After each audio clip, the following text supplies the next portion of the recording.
господин Джафери, почитуван колега Тунтев. Денес е 11 септември.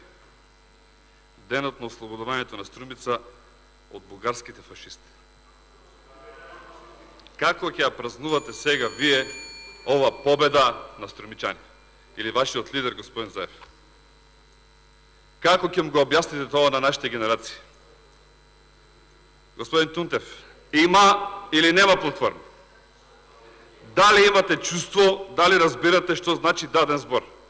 Да кажете нешто тука, да излезете пред говорницата, пред целата македонска јавност и да кажете нешто и да биете храбар уште еднаш да го повторите тоа.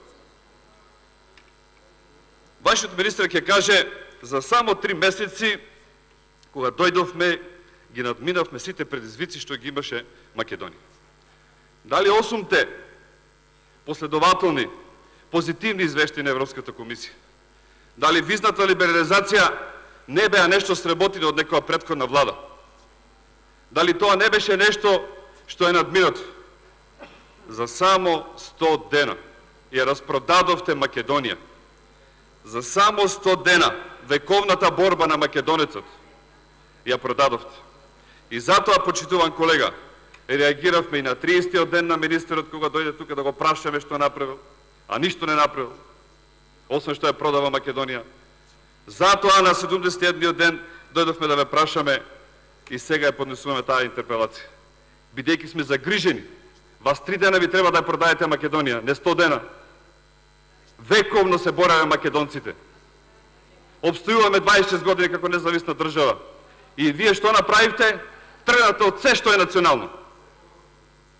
Тргнавте и прво направивте договор со Бугарија. Законот за јазици, кој упорно го браневте. Како и да ја биете маш, кажете. Одважете се еднаш. Речете тоа и тоа граб, биете маш. Имате збор еднаш, кажете. Зато не сакате да гаганите. Стратегијата за бегалците. Велите не е така. Јас не знам така или не е така.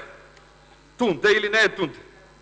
Македонија е подготвена да достели мигранти, вели шефот на македонската дипломатија Никола Димитров во изјава за Дојче Веле.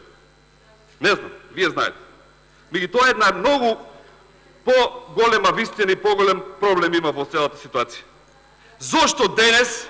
Зошто денес не го поддржавте законот, предлог законот за покачување на пензиите на пензионерите? Зошто, ве прашам? Зошто прво вашиот вице-премиер Коча Ѓушев и си отиде, си направи тендер со Рек Битола за 2,6 милиони евра? Зошто тоа? За да претходно ја критикува некоја друга тендерска постапка дека некој неправилно постапил. Го нападнаа човекот, го откачија од тендерската постапка за да си ги земе парите. Тоа е вестината, господин Тунтев. Може би сте вие честен човек, јас не ве знам. Меѓутоа ве злоупотребуваат и како сите вас во партичката група.